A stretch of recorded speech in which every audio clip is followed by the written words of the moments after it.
Once, when I was younger, I was looking up pictures of the ocean to put as a background for my Kindle. Then I came across these.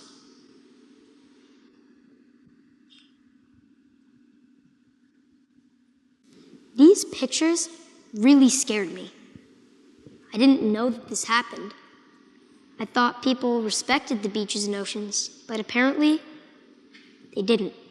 I did some more research and found that by 2050, there will be more plastic in the ocean than fish by weight. In just 2 minutes, over 32,000 kilograms of plastic enter the ocean. Crazy, right? The reasons?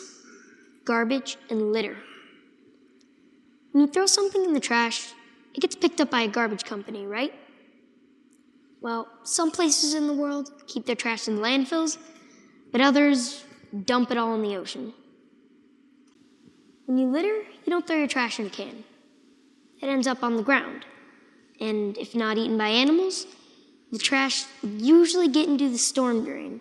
We all know where storm drains go. To the ocean.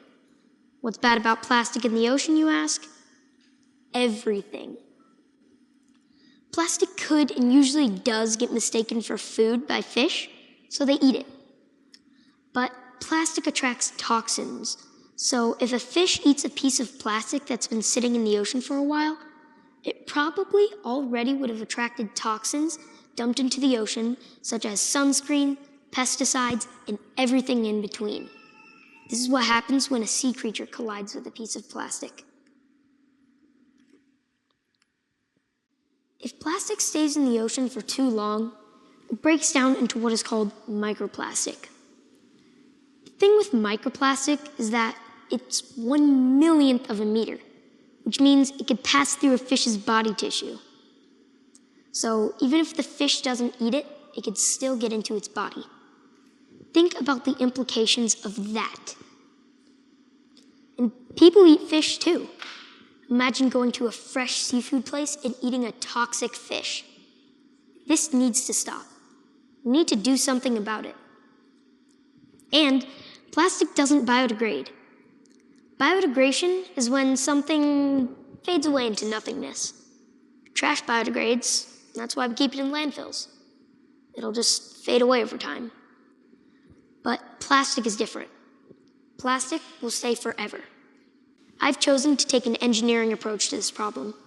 I've built a prototype of a machine I'm going to engineer in the future. It's a siphon hose inside a container with a handle.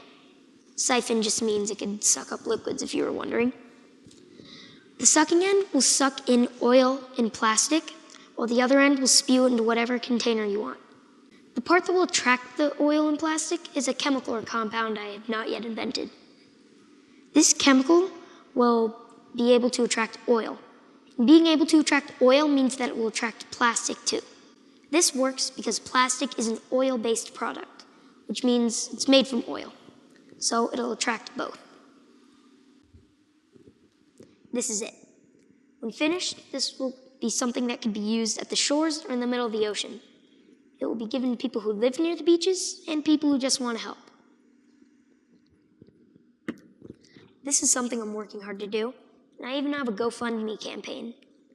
If you don't know what Gofundme is, it's a site where you could raise money for a certain cause. Just search up Gofundme on Google, and then within the site, search up No Trash Ocean Group. And yes, I am part of a group. Want to help me get started? You can start by recycling.